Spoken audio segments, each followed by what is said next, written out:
bền thôi sẽ là bây giờ chắc cái là lúc đấy sợ thế chắc cũng là không gì nên đó là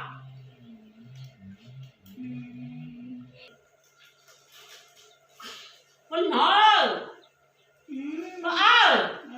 sống bên này lo xí nhà lo bây giờ chắc cái là chắc cũng là sợ không gì còn đó là nè ta xong thì chẳng cũng phải phụ thế cho mình trong lòng sợ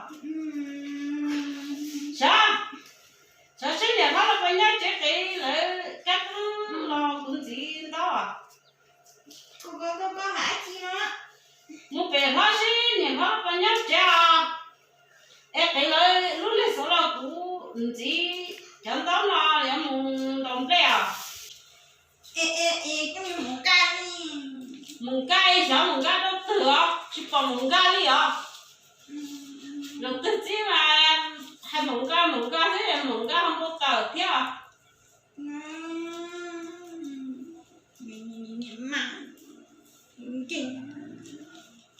sao đã xong thì dần căng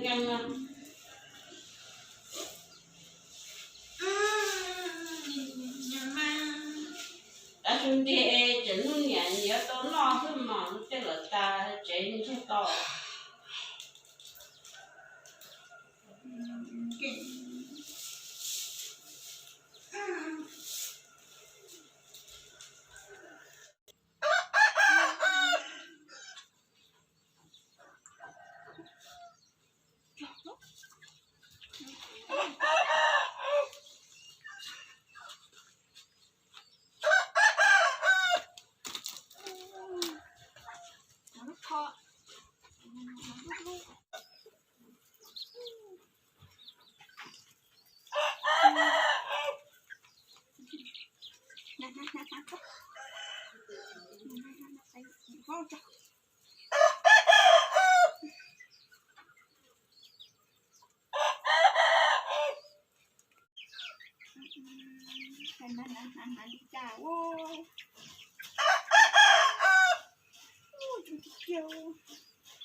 còn muốn ăn lên sợ về nhà nó đâu có cũng gì nó lấy nó chỉ lo tí hả nó ấy chị hả chạy chỉ bỏ lo đi à một chế bỏ về nó là còn nhà chế nó có một con này chạy là nó ra chỉ lo đi một chế cả bỏ cho mà cũng là cho cuối chả cũng làm được tôi nãy là một là ra chỉ lo đó chỉ tụi nó là ra chỉ tụi do là ra chỉ bỏ lo chạy kia cái của sách lắm nơi tôi chả xong rồi cũng không được một chút cho rồi mà lâu xuống đó à cái của nó được có luôn muốn ăn luôn phải chỉ cho tụi do là ra tụi nó là sách lắm nữa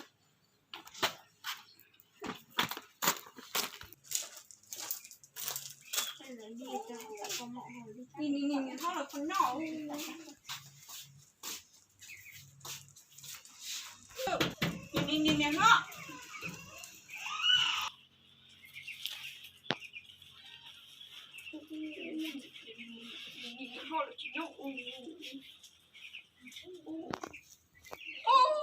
phần nó là trọ phí để cho nó cho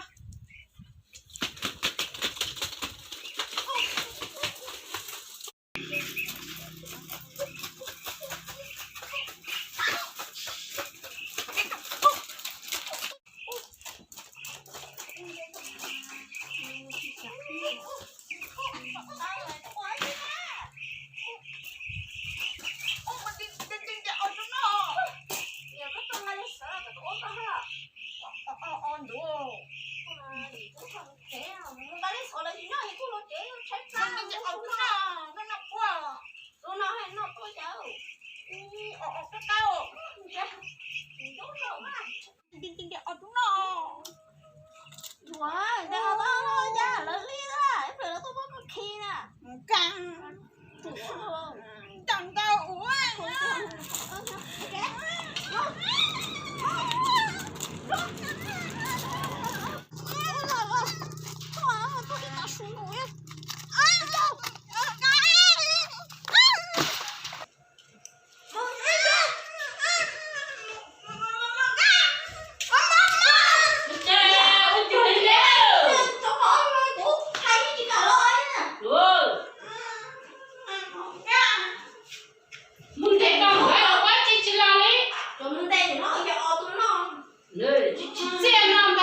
nếu mà người lo phải nhớ bỏ lại công quê trở chín đầu vùng lò xe nó lần đấy luôn chỉ lại chết lá gì rồi xuống nó nhiều do số là cha trở chín đầu vùng ấy chỉ cho lại rồi nên gì thôi là nó我对我也可以做做我自己找单干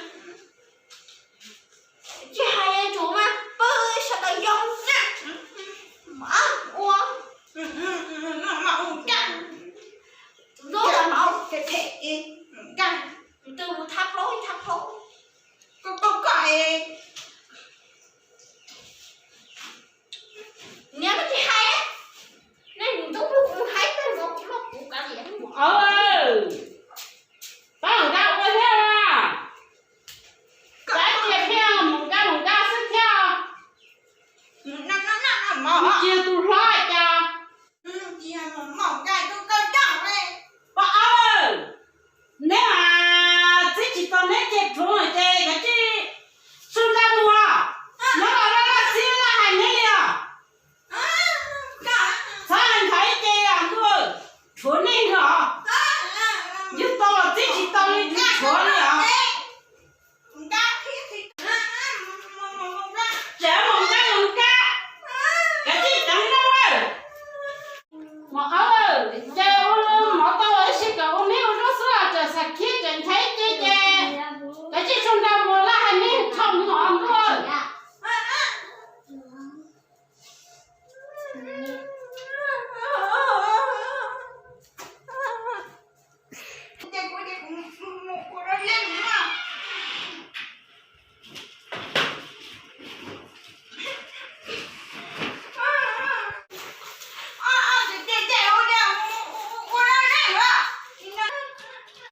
đánh chết thằng là một chết sáu lò đấy trong lò chết nó hả trong rồi chúa lấy chồng hả giúp tao là hai chục tao chơi một sáu lò đấy muốn giúp chồng hả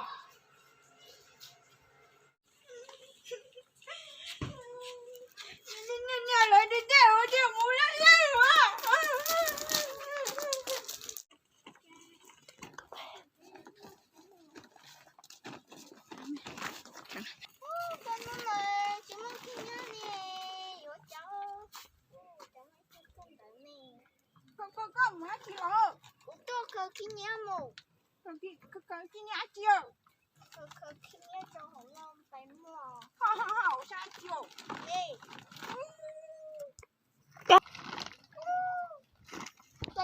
con cái lúc ăn nó rồi ê tôi chỉ muốn ăn nó mềm mềm đi xí tao vậy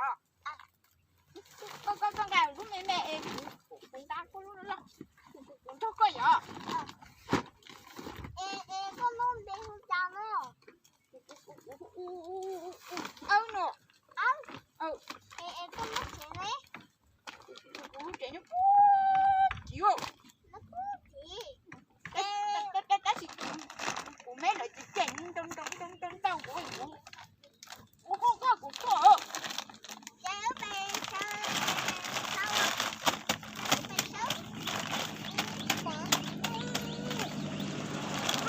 đi wow quá chiều khủng lấy rồi con lấy rồi có bia rồi tao có bia rồi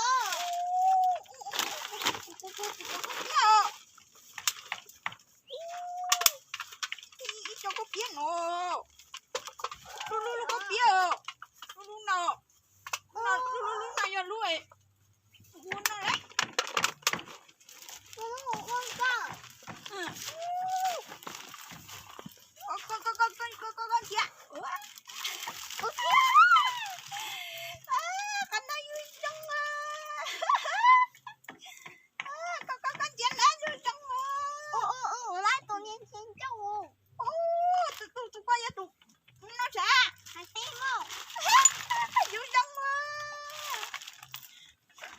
nó vui trong thôi đã nó nổ lu ăn chưa đâu liệu có sẽ tự thôi nó xuống nó tay nó Củ lát của nó. Mới chắc chảy thì nó còn cái được chéo. Dung à. Dung à. Sao của em không còn phải ít chứ thôi à.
Chép lá.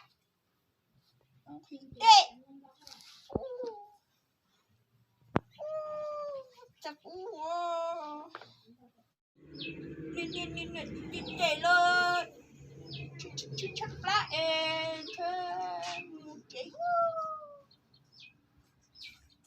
Nhìn chạy lên. Tôi liệt.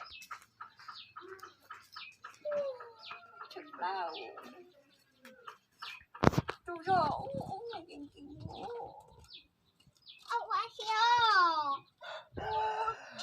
Thật lao. Thật ba. Em có một khí đeo. Khí đeo. Đang chơi được. Thật không. Cứ không để. Mà tao cũng để khâu. Đây là sao? Khí đeo sao? Khí không.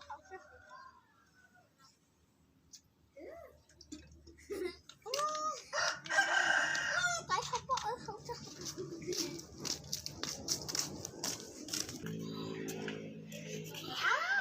Hả? Đánh tiêu tiểu. Đây có cả từ đó nè.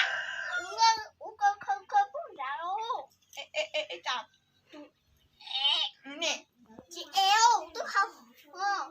Rồi. Ba hầu. Này kiểu rồi. Ôi mama, người dân muốn biết mama. Xe do mama.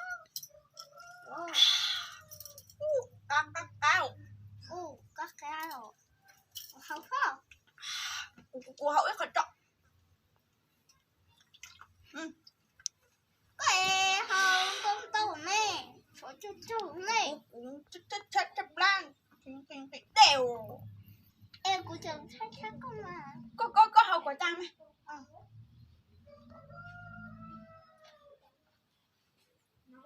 Có gọi hậu tôn tàu ấy. Hậu tạ ấy. Em có tôn hậu tôn tàu thế này. Có chế hả? Muốn đấm này hả? Muốn đấm đấy hả? Em đang cắt nào? Em con cắt cháu à? Cắt gì hả? Ê, cho người nhà em cho nhé.